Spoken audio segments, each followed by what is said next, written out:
الحمد لله رب العالمين والصلاة والسلام على خير خلقه سيدنا ومولانا أبي القاسم محمد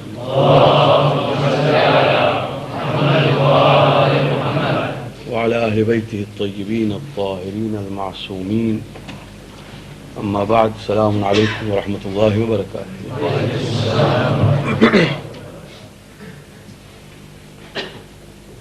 We were discussing Salatul Jama'ah last night briefly.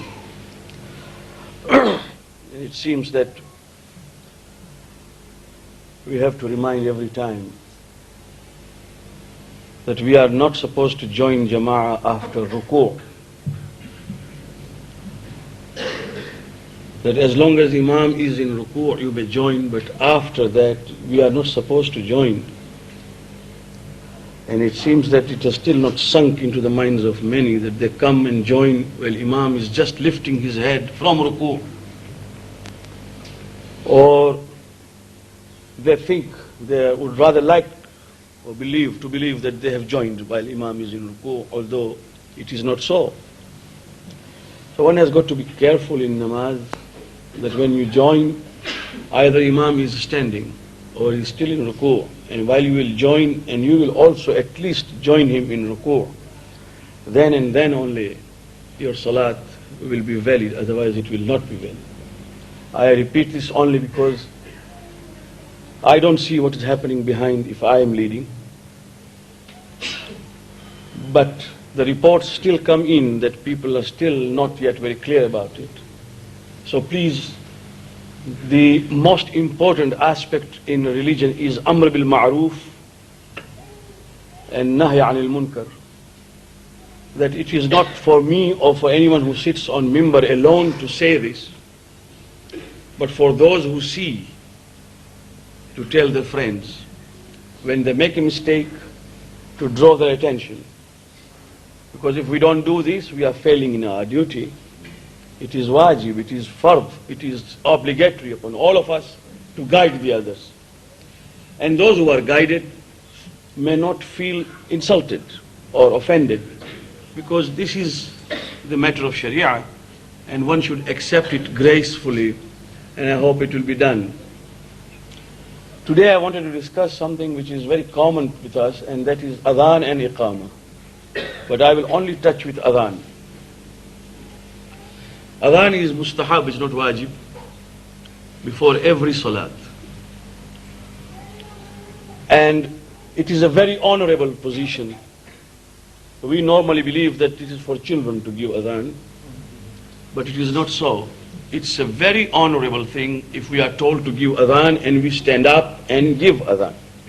Maybe one day we will forget because we are not used to it, we will learn. And every one of us knows it by heart, but when it comes to standing before the mic or before the people do forget. But that is nothing to be afraid of. But what we must know is that it must be rendered clearly and correctly. Because when you say Allahu Akbar, if it is on the mic, and if the mic is kept in such a manner that the whole city or the town or the village is listening to us, then it must be correct, otherwise they will feel and the listeners will know that the man who is giving adhan does not know. Most of us say Allahu Akbar. It is not Wakbar. It is Akbar. And therefore when we say adhan, it should be Allahu Akbar and not Allahu Akbar. And this does not apply to adhan alone. It applies also to salat, because there is takbiratul ihram here. And takbiratul ihram is the first takbir with which our namaz begins, and it is wajib rukni. With that, without that, whether one forgetfully omits or purposely omits that takbir, his salat is gone. And therefore, it is very important that we know that we say Allahu Akbar. And it is not Allahu Akbar, it is Allahu Akbar. That bay is not elongated. One thing.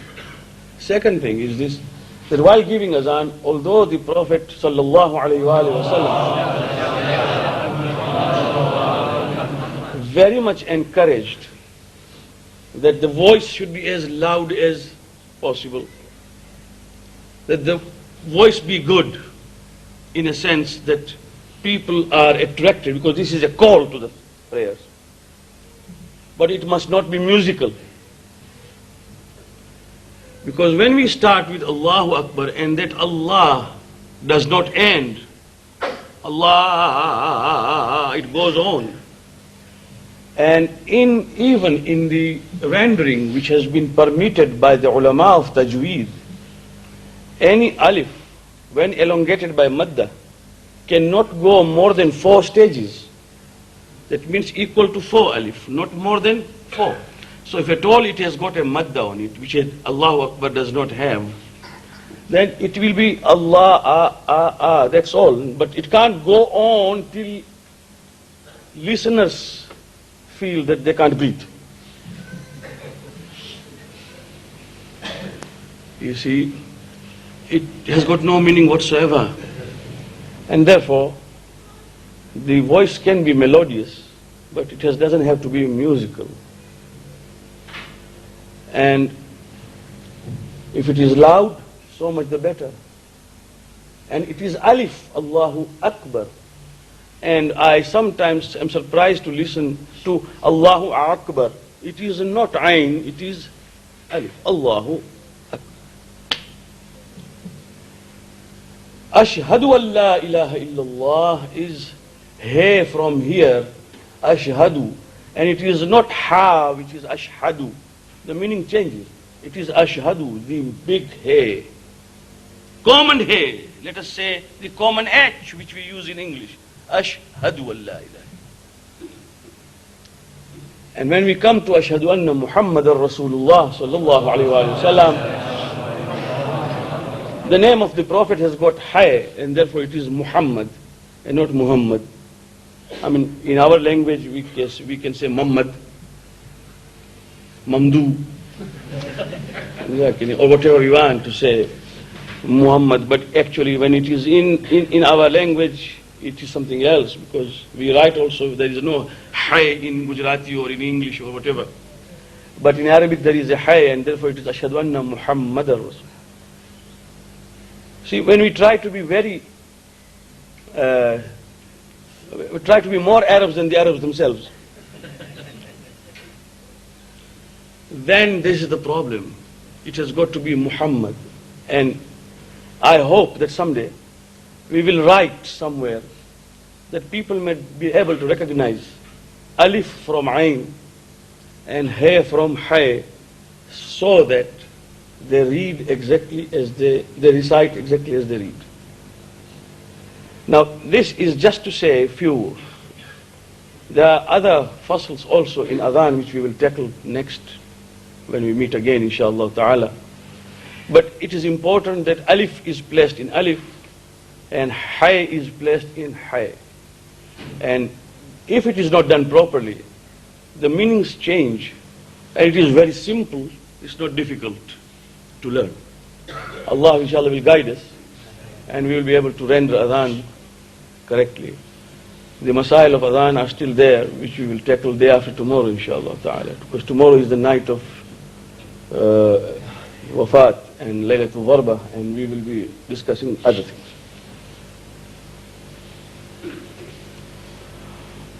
I said that we will start with Surah Yusuf. And the most distinctive feature of this in Qur'an is that if you look at Bible, Old Testament, in the chapter of Genesis, where the story of Hazrat Yusuf is given under the name of Joseph, you'll find that Hazrat Yusuf or Joseph is portrayed as a selfish, tyrannical, unjust king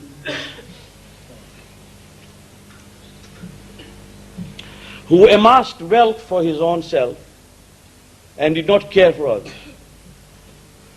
And when the Jews came to the Prophet and said, tell us how it happened that the descendants of Yaqub migrated from Damascus to Egypt, and our Prophet knew what they portrayed Yusuf as. This whole surah is in exact and direct contrast with the way Yusuf has been portrayed in Old Testament. And here there is a very important answer to the Christians who normally say that Qur'an has copied the Bible. Because whatever is there in Bible, Qur'an is copied.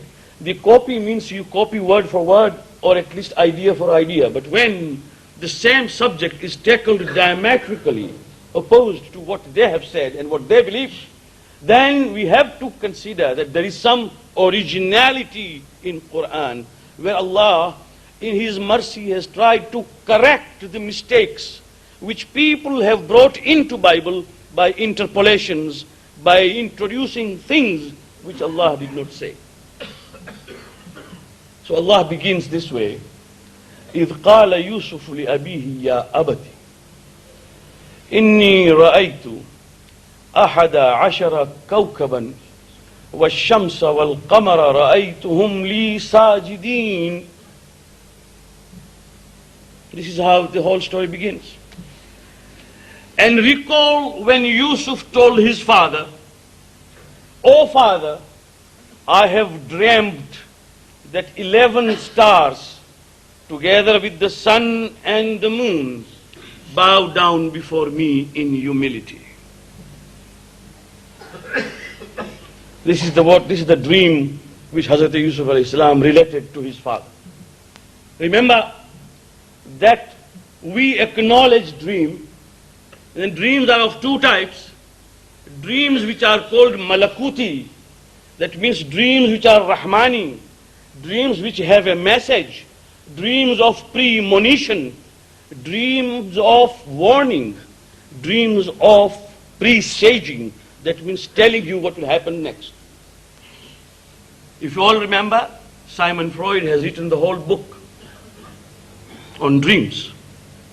We are not discussing that aspect, where he has written as to how many types of dreams men dream and why. We are not discussing why, because if a father has promised his son a cycle and does not give it to him, and then he dreams that he is already cycling. It happens to all of us. True. This is called the dream of wishful thinking. And if a boy is going to sit for exam, or a girl, he or she will dream that she has already passed. These are all dreams, and there are types and types of dreams which Simon Freud has written in his book, The Dreams. We have discussed this with the ulama, and the ulama have divided this into very simple two categories. One is Rahmani and one is Shaitani. The dream which have absolutely no meaning, desultory dream. At night you dream that you have got wings and you are flying, that you are in a beautiful Rolls Royce, that suddenly you have got a windfall of cash, or even you start fighting, and suddenly sometimes you even shout, the thief has come to catch you, and there is no one, it's only your pillow which is on your neck. So things can happen which may not be of any use whatsoever. These are called shaitani. Sometimes we have certain types of food we eat. We have tummy full at night, and then we go to sleep. Naturally the vapor that rises inside and the gas will create all sorts of problems. And you will dream. Then you will come to Mullah Sahib and say, "I have dreamt." Well, if the Mullah is going to listen to the dreams alone, according to my experience, if I were to pay heed to the dreams, I will have no other work to do. Everyone comes with a dream. Some of them meaningless, just desultory. But sometimes there is a dream which gives you a premonition, that is a warning in advance. And it happens. It presages. Or it gives you a hint into something which is forgotten. Or even the arwah, that means those souls of the dead, will come and tell you that this is something that we need and you haven't done. A son or a daughter might dream, mother or father coming to say that I owe so much money to so and so, I forgot to say. Please pay it up. These are the dreams. I have left my salat, qada. Please do it on my behalf. I haven't been to Hajj when it was wajib for me. Kindly do it for me. Our ulama have written books and books. And those of you who are lucky may even dream to see the Prophet sallallahu alaihi wasallam or the A'immah sallallahu alayhim ajma'in, because when the Prophet said, Man ra'ani faqad ra'ani, whoever sees me in the dream has actually seen me. He hasn't seen a ghost. So when you see him, if you are lucky, and most of you could be mu'mineen, ladies and gents, you saw the Prophet, or you saw the Imam, or you saw any Nabi, you are lucky. These are the true dreams. And sometimes there is a dream of basharat, that is giving you good news. That is the type of dream that Hazrat Yusuf alayhi salam has dreamt, that inni ra'aytu ahada ashara kawkaban wash-shamsa wal-qamara ra'aytuhum li sajidin. I saw them portraying before me themselves in all humility. This sajda itself here does not mean sajda the way we do. It means being humble, prostrating, bowing down before me. Immediately as he said this, as he told his father this, قال يا بني لا تقصص رؤياك على إخوتك فيكيدوا لك كيدا إن الشيطان للإنسان عدو مبين. Oh my small ones. In Arabic language, any noun which is converted to the fu'ail, that means on that wazn, which is converted, it means small. Like sa'atun means a watch or a clock. Suway'ah means a small. Asa means a walking stick. Usayya means small. Ibnun is a son. Bunayya is a small. And when you say that, when the father calls his son Bunayya, by making it small, in our language, Gujarati also, I don't know whether I should say this or not, because I don't want this to get current. But in our elden days, our father used to say, hey, Babu, anyhow. Or a young girl is called, hey, baby, anyhow. But that goes, she grows older, becomes baby only. And Babu only. We don't want that. You see, Bachu. So we have those things. You see, these are the words which denote affection towards the young one. And Bunayya, Mullah Muhsin Faiz Kashani in Tafsir Safi says that the very fact that Yaqub said, Ya Bunayya, oh my young one, denotes that he loved him most and that Yusuf was very young. Both of them, that he was very young. And this Bunayya itself, the word used, Ya Bunayya, oh my young one, do not relate this dream to your brothers. They will hatch a plot against you, because Shaitan is an open enemy of man. Well, what would happen? The principal thing involved here is hasad, envy and jealousy. It is a disease which can bring brothers against brothers. Yusuf's brothers, father is warning his son that if you will relate this to your brothers, they will hatch a plot against you, because Shaitan is the open enemy of mankind. That means they will be envious and they will be jealous, because there is something extraordinary here.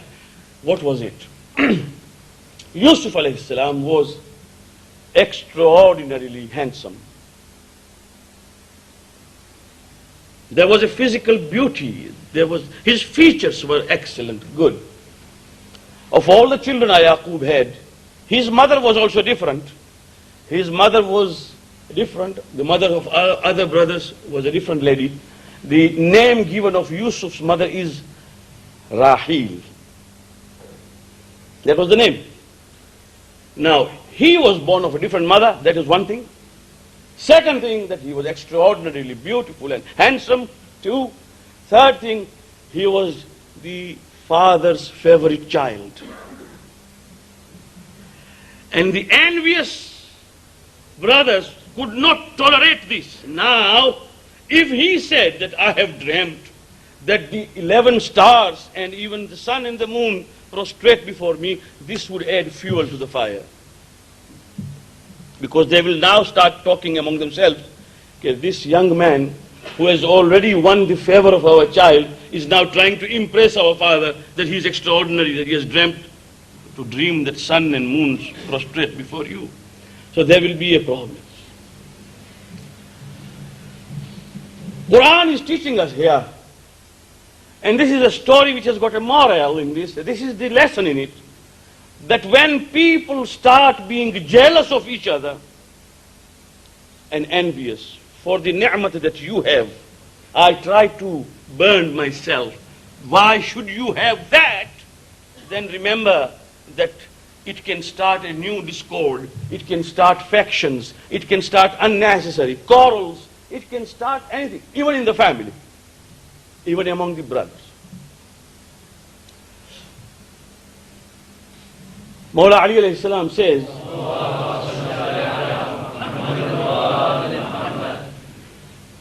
that the only bad quality in mankind,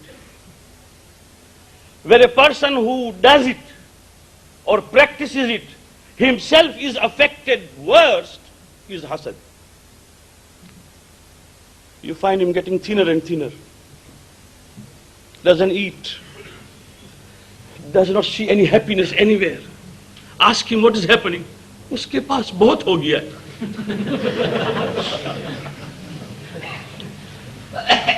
God has given him too much. Now human qualities are different. We envy each other for what? Sometimes the excellence that Allah has given you becomes a bala for you. Ay roshani taba tu barman bala shudi. Sometimes if you have good quality in you, you find that it is working against you. You have wealth, Allah has given you. You find people uneasy. You have health, a good physique, problem. Beauty and handsomeness, again problem. Husn and Jamal. You can have good quality of knowledge, for example, ilm, people are in problem with you. People have respect for you, you become a respectable person, people have problem again. Why? Influence, problem. So you find that people cannot assimilate this problem, and when they start practicing this envy, then they fall into so many problems. One, immediately as hasad enters into my mind, I start ghibat, I start tuhmat, and it can also lead me to killing someone because I just cannot match. Now here I must make it very clear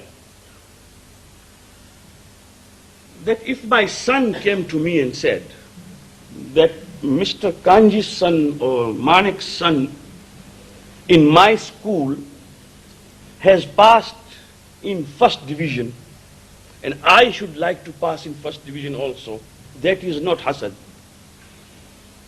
What I will tell him is that, right, they both have deserved. You work hard and inshallah you will pass. The boy has read dua just now, dua wasila, and if younger one comes to me and says, I would like to read the way Suhail reads, because he reads very well, that doesn't mean that he is hasid. I will have to tell him, work hard, learn the way he reads, and inshallah you will also read, or perhaps even better. That is not hasad. Hasad is something else. Mullah Hussain Kashifi was one of the ulama who wrote a book. He said that when Fir'aun said that he was God. Fir'aun said he was Allah. He was God. One day the water, that sector of Nile which he governed, because of scarcity of rain, that part of Nile dried up. So the people came to him and said, if you are God, and you are, we believe in you, we would like to have water again flowing. Now he knew that this he could not do. So he went into his private chamber and went into sajda and said, Ya Allah, you know my limitations and you know my sin. I promise you I will not do it again.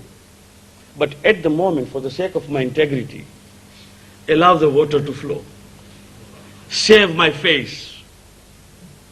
And the water started flowing. He came out and he forgot what he had told Allah. And he said, do you see? That is my power. Over. Allah subhanahu wa ta'ala does not take that revenge. I always told you, he is not a teacher who is sitting with a rod in his hand to hit you immediately. No. Imam alayhi salam says, people are in a haste to take revenge because they fear that the enemy might run away. But in Allah subhanahu wa ta'ala's case, there is no question of running away. La yumkinul firaru min hukumatik. Therefore he gives time. After 2-3 years, again the water dried up. Now, people came and said, we have a precedent. You did it last time. You can do it again. Do it. No. He went back into his private chamber. This time he shed some tears also. He said, Ya Allah, you know my limitations and you also know my weakness. I will not do it again, I promise. Tawbah.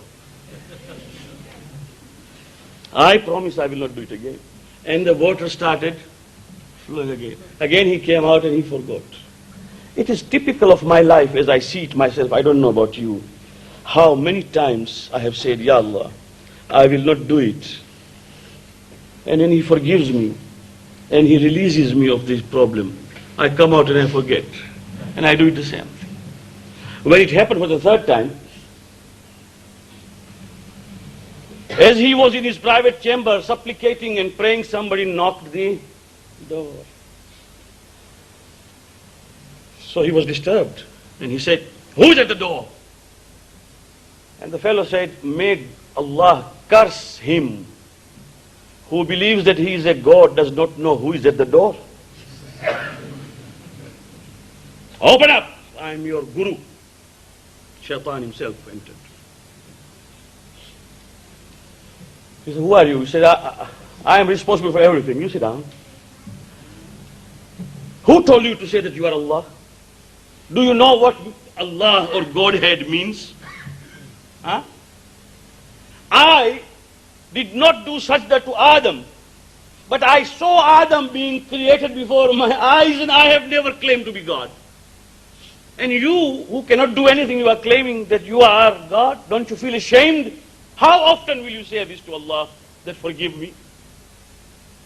So he said, I believe that you and I are the worst people on earth.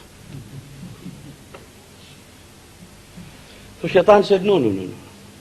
There is another fellow who is worse than you and I. He said, who? He said, look. In the particular location, there is a man. In his neighborhood, there is his neighbor who has got a good cow, who produces abundant milk, more than normally expected. And this man looks at the cow and within himself is uneasy. Hi. So much milk. Such a good cow. And every day he doesn't sleep. He can't do anything. So I went to him. Shaitan says, I went to him and I told him, don't worry. Why do you spoil your days and nights? I will get you a cow like that one. You start milking and sell. And he looked at me and said, you haven't understood me. I don't want it. I don't want it to be with him. I don't care whether I have it or I don't have. I don't want him to have it. So this is hasad. where the man is actually praying that you be devastated. He doesn't want. He wants to see you perish. And you can immediately understand what happens when we start having this sort of attitude towards people, that whether I have it or we don't have, but this man must not have it. And this is what Yaqub tells him. Yusuf, do not relate this dream now to him, to them, your brothers. فَيَكِيدُوا لَكَ كَيْدًا. They will start hatching a plot. There will be jealousy and envy. It is already there. It will be strengthened further. إِنَّ الشَّيْطَانَ لِلْإِنسَانِ عَدُوٌّ مُبِينٌ. Shaitan is a very, very clear enemy of mankind. Wassalamu alaikum wa rahmatullah.